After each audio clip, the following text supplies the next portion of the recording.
Eu gostaria de contar para vocês que a palavra sustentabilidade está na minha vida há mais ou menos 10 anos. E aí as pessoas dão risada e perguntam, mas como se você tem 23 anos? É. Aos 13 anos de idade, eu escrevi um projeto de lei para a Câmara Municipal da cidade onde eu residia, que é Atibaia, sobre sustentabilidade e reuso de água para os moradores. Ou seja, você teria uma desoneração do seu IPTU se você separasse a água entre água potável e água cinza e água negra. O projeto foi aprovado, felizmente. No ano seguinte, eu criei um outro projeto. Enquanto meus amigos estavam indo comemorar a formatura da 8ª série em Porto Seguro, eu fiquei para escrever um outro projeto de lei, dessa vez para a Assembleia Legislativa do Estado de São Paulo, sobre sustentabilidade nas licitações públicas. E foi quando eu tive contato com Triple Bottom Line, quando eu tive contato com Cradle to Cradle e outros tantos nomes que tem dentro da sustentabilidade. Eu era uma pessoa de carreira científica. Eu estudei física na Universidade de São Paulo. Eu comecei com 16 anos a universidade, com o intuito de criar tecnologias que tivessem um impacto positivo na sociedade. Uma vez eu estava estudando o projeto Manhattan, que foi o projeto que criou a bomba atômica. E a minha pergunta era como é que a gente consegue juntar 23 prêmios Nobel para criar uma bomba? Não estava para fazer nada um pouco melhor. Um dos cientistas que mais me inspira, que é o Richard Feynman, ele conta que uma vez ele estava no Havaí e foi visitar um templo budista, e nessa visita disseram para ele que a tecnologia e o que ele fazia era a chave, e que ela era a chave do céu e a chave do inferno. Eu acredito que hoje, aqueles que têm domínio da tecnologia, da sua criação e da sua implementação, estão na melhor posição para criar o nosso futuro. Acontece que eu fui estudar física. E a física, para mim, acabou sendo extremamente teórica, eu não vi uma aplicação e eu não conseguia ser a cientista, a inventora, a criadora de tecnologia, sem levá-la para outra ponta, onde ela, de fato, criaria um impacto. E foi dessa forma que eu acabei abandonando o curso de física, depois de 2 anos e meio, muita frustração, muito entendimento do que era uma tecnologia em si mesmada, ou seja, que produzia papers, que produzia doutorados, mas que nunca saía dali de dentro. Lá eu trabalhei com células a combustível, aceleradoras de partículas, espectrômetros de massa. Trabalhei com diversos tipos de equipamentos, de tecnologias, mas a frustração ficou muito grande. No ano de 2012, foi meu ano de transição entre o curso de economia e o curso de física. Eu participei de um programa como tradutora que se chama IDDS, International Development Design Summit, onde eu era a ponta entre os 45 estrangeiros que vieram do MIT e as comunidades onde eles vieram morar. Esse programa acontece todos os anos, às vezes no Quênia, às vezes em Uganda, às vezes no Brasil, como aconteceu no ano de 2012. E, durante esse programa, eu tive a oportunidade de morar em 5 comunidades diferentes. Morei no Capão Redondo, morei em Parelheiros, embaixo do viaduto do Glicério, em Ermelino Matarazzo, e tantas outras comunidades que depois a gente trabalhou. Para mim, ficou muito claro que a questão da infraestrutura era muito determinante em todas as outras questões da saúde, da educação, das finanças, na vida das pessoas. Ficou a inquietude. A inquietude ficou muito forte. Como é que eu junto as duas pontas? Como é que eu junto o que a gente tem de abundância tecnológica com a escassez que a gente tem e dos desafios globais? No ano de 2014, eu fui selecionada para estudar num programa de estudos da NASA, que, na verdade, fica dentro da NASA, chamado Singularity University, na Califórnia, onde você aprende sobre tecnologias exponenciais e desafios globais. Tecnologias exponenciais são aquelas tecnologias que aumentam de velocidade, de performance e caem de custo a cada 2 anos. Ou seja, um microchip de computador, nanotecnologia, impressão 3D, biotecnologia, sensores e por aí vai. Lá, nesse mesmo curso, a gente é desafiado a criar um projeto que impacte positivamente a vida de 1 bilhão de pessoas em 10 anos. E foi com esse desafio que eu criei Urban 3D, que era um projeto e hoje virou uma startup, uma empresa que está fazendo o desenvolvimento dessa tecnologia. E tem uma história muito curiosa. O nosso primeiro cliente com quem a gente tem um pré-contrato foi a NASA. Então, eu estava lá um dia, trabalhando no meu escritório.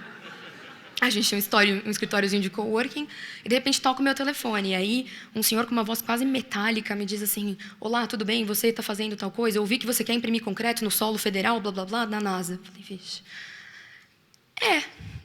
Somos nós. A gente gostaria de saber mais do que vocês estão fazendo. Vocês podem vir aqui até o meu escritório? O escritório dele ficava dentro de uma coisa que a gente chama de black fence, ou seja, a cerca preta, onde você precisa de uma clearance, de uma autorização que leva 45 dias para pegar, eles precisam entrevistar 3 pessoas que te conhecem, ou seja, eu jamais conseguiria aquela autorização para falar com ele. Ele falou, não, tudo bem, então eu vou no seu escritório. Pensei, pronto, vou ser deportada. Estou fazendo coisa errada, estou imprimindo concreto no chão da NASA, porque não pode. Se você danifica o solo federal em 3 milímetros, você já toma uma multa de $252. Quase como se você tivesse passado um sinal vermelho. E vem aquele senhor e me pergunta, totalmente sério, se é possível a gente imprimir concreto em Marte daqui a 10 anos. E aí eu olho para ele e digo, não sabemos, mas podemos assinar um pré-contrato. Então, hoje a minha empresa fica localizada nos Estados Unidos, com uma sede também no Brasil. Não fui deportada, essa é a boa notícia. E provavelmente trabalharemos com a NASA se a tecnologia continua se desenvolvendo. Depois do curso, voltei para o Brasil com a missão de continuar desenvolvendo a tecnologia. Então, eu queria apresentar para vocês o Newton. Ele é o meu protótipo de material. Ele tem nome e passaporte porque ele já foi para 9 países, e eu já conto para vocês. Ele é um material que é feito 100% de concreto reciclado. Então, a gente utiliza resíduos da construção civil de classe A como agregados, base. Ele usa aditivos químicos. Ele também tem fibras plásticas e ele tem 48 cores. Ele é vermelho porque eu gosto mais de vermelho.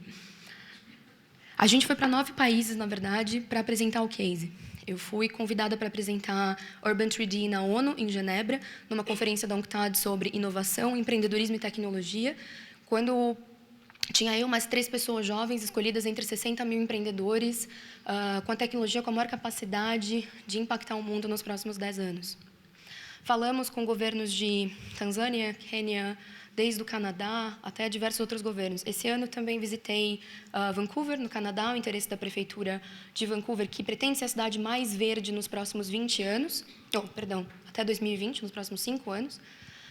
E também fui ao G20, na Turquia, convidada por ser a empreendedora mais promissora, segundo os critérios deles, eu não sei quais são, no último ano, e com uma tecnologia capaz de impactar os mercados do G20 nos próximos 15 anos. Ou seja, fui convidada muito porque sou mulher, um país em desenvolvimento, muito jovem, trabalhando com uma tecnologia com capacidade de impactar um problema global. Aí, qual é esse problema global, né?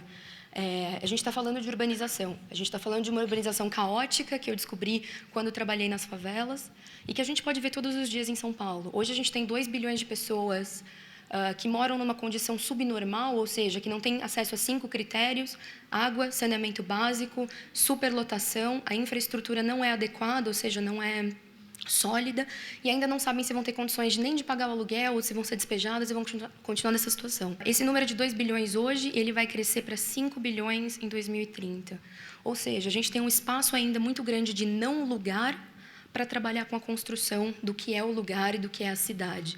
E aí a gente está falando de integrar novamente sistemas de água, sistemas de energia, mas a gente faz isso, a nossa empresa, a partir do quê? A partir de repensar o processo da construção civil. O que é repensar o processo da construção civil? Por que ele tem que ser demorado, ineficiente, gastar muito material, ser extremamente intensivo em capital e extremamente intensivo em trabalho? Por que a gente não consegue fazer isso de uma forma mais eficiente? Então, nós temos 3 produtos. O Newton é o nosso protótipo de material. A gente também tem um robô que imprime pré-fabricados, que foi, inclusive, o nosso protótipo durante o showcase da tecnologia na NASA. E o nosso terceiro produto é um robô gigantesco, em escala industrial, preso a um guindaste, que é capaz de imprimir não somente calçadas, mas fundações e paredes. E aí você me pergunta, como assim imprimir concreto? Né? Então, imprimir concreto é... Imagina aqueles plásticos de decoração de bolo e você imprime camada por camada. Você deposita camada por camada do material. Então, a gente está trabalhando hoje nas propriedades estruturais do material, tempo de secagem, tempo de cura, própria relação com o cimento, relação com a água e tantas outras características. Temos 3 parceiros corporativos que nos apoiam. Um deles, inclusive, é a Festo, que é uma empresa de robótica alemã. E, curiosamente, todos os nossos parceiros são alemães. Talvez a metodologia deles de trabalho. Não sei explicar muito bem ainda. Estamos em busca de outros parceiros, porque somos uma startup, em busca de clientes. Para a nossa próxima fase de financiamento, estamos buscando fundos no Brasil e nos Estados Unidos. Semana que vem estou indo a Brasília de novo. Volto para Washington, para o Banco Mundial, em setembro. E a jornada continua. Eu queria dizer para vocês que Urban 3D nasceu de um sonho de olhar para um problema e fazer coisas melhores. Da junção da abundância tecnológica com a escassez que a gente vê do outro lado dos problemas. Muito obrigada.